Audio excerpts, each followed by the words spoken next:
Man shall not live by bread alone, but by every word that proceedeth out of the mouth of God. Isaiah talks about it's line upon line, precept on precept, here little, there little. And then Paul says that we are to study to show ourselves approved unto God, a workman that needeth not to be ashamed, rightly dividing the word of truth.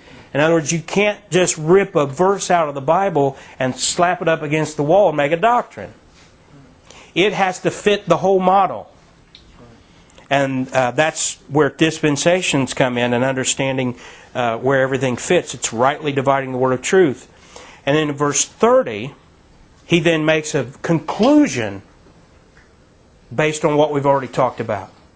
And this conclusion is a wonderful truth for us Gentiles. Go ahead and read that verse 30. What shall we say then? That the Gentiles which followed not after righteousness have attained to righteousness, even the righteousness which is of faith? Now see, I want you to reread that, because I want to tell you something. That's what one of the things I had to shake is the reading it with a question. And it says, what shall we say then? Question mark. But then it's making an emphatic statement. So now everybody reread that. I'm glad you read it the way you did, because it's in the tone of a question. But now read it with a question and then turn it around and make it emphatic with a period at the end. What shall we say then? That the Gentiles which followed not after righteousness have attained to righteousness, even the righteousness which is of faith. There you go. You see, what shall we say then? Considering everything we've learned in this chapter, we should say this. The Gentiles who, we weren't following the law, we weren't following righteousness, and yet we have attained to righteousness, but not of our own. We've attained the righteousness which is of faith, and that righteousness, as we've discussed, is the righteousness of Christ. It is not you being so righteous and holy that God has to let you into heaven. It's not you being so wonderful that He decided, I think I'll take that one. I like that one. They're good. No, there's none good.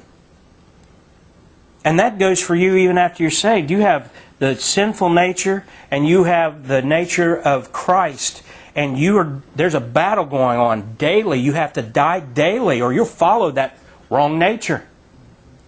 So if you're saying, well, I believe that now I'm saved, I'm now righteous, He's made me righteous, and I am now righteous, and I'm going to heaven because I'm such a good person, you've missed it.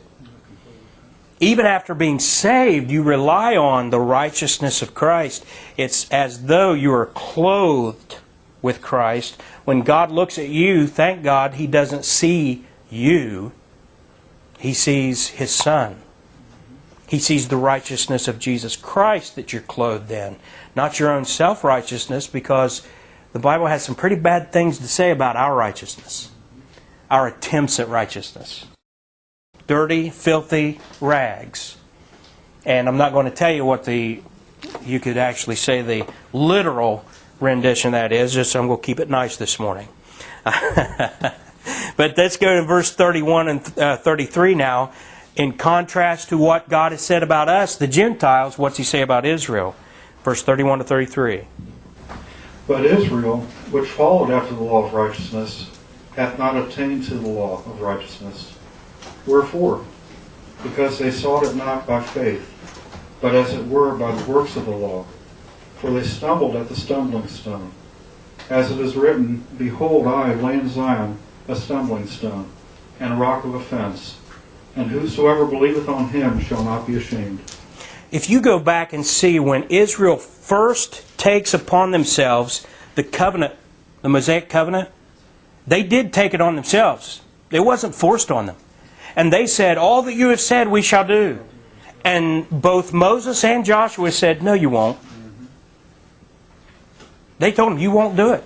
You're a stiff-necked people, and you will rebel. And they said, "Oh, we're not going to listen to that. We will do it." And God said, even when He was talking to Moses, I've seen these people. I know what they'll do. And yet they willingly went into this covenant. And through the years, they just didn't get it. From the very beginning, God said, "You can't do it yourself. From the very beginning He told them they couldn't do it. But century after century, all the way up to the time of Jesus Christ, they thought that their own righteousness saved them. And then when Jesus came and said, you must be born again, and they couldn't accept that. Yeah. And Jesus said, no one's good. Remember when the one says, good master, he says, why do you call me good? There's none good but God. In other words, don't call me good unless you're willing to call me God. Because no man is good. And Jesus preached this message, and yet Israel couldn't accept it. That He would die for the sins of all Israel and all the world. He would die. And they said, who are you? How can you dying for my sins save me? Couldn't accept it. It was a stone of stumbling. It was a stumbling block. They couldn't get it. And then Paul comes along and says, Jesus paid it all. Jesus has paid the full price. You can't be saved by those temple sacrifices. I believe that Paul wrote Hebrews, by the way. And in Hebrews, he constantly says it's not by the blood of animals. It's not by your own righteousness. It's not by the keeping of the law. It's by the blood of the spotless Lamb of God. And we have an high priest, not the priesthood of the Levites, but we have the priesthood of Melchizedek. And our high priest is Jesus Christ. And He offered Himself as a sacrifice. And it's only through Christ and His sacrifice. And what's the problem there? Verse 32. They sought it not by faith. They sought it by the law. And that is what's in contrast to all other religion. Not just the Roman Catholic Church, not just the what we would call the apostate Protestant churches, and not the apostate Baptist churches and all these groups that have gone into apostasy, but the apostate world who threw off their original faith. And you go into the Buddhist areas and the Hindu areas, they once, if you trace their ancestry back, they go back to Noah. They once knew the truth. And at some point along the line, they threw it off. And every one of them are trying to follow some law and be right with God. If you go read the Vedas that the Hindus put out, and go read the Quran that the Muslims follow, and go read whatever holy book, as the world likes to call them, they're not holy. They're unholy because they lead you to a false conclusion. And if it's holy, it's not going to lead you to a false conclusion. And their false conclusion is that you can work your way into a state of righteousness. Arthur was sharing, he was witnessing to a Muslim. And what's wrong with their message? Well, they believe that they can work and stand before Allah and say, look how good I was. And I've shared this before, but when I witnessed to Muslim people, and I witnessed to one at work one day that was taking blood, and I said, when you stand before Allah, just for the sake of argument, let's say he's going to stand before Allah. You stand before Allah, what are you going to tell Him as far as your sin is concerned? What do you show as payment for your sin? Because your works can't pay for your sin. You've sinned against an infinite God. You better offer an infinite payment, or your payment is, it's like going and writing a $10 check when your credit card bill is $1,000. They're not going to be happy with that. It's like you standing before a judge who's getting ready to condemn you to prison time because you, let's say you burn your house down to collect the insurance. And you say, well, wait a minute, Judge. This is the first thing I've ever done wrong. I've been good up to this point. I've never been in court. I have no criminal record. A human judge these days might be lenient on you, but that's not going to take away the arson charge. And that's what anyone who is trying to work their way to heaven, they're going to stand before God empty-handed. They have to show a payment for their sin, and the Muslim doesn't have it. The Buddhist doesn't have it.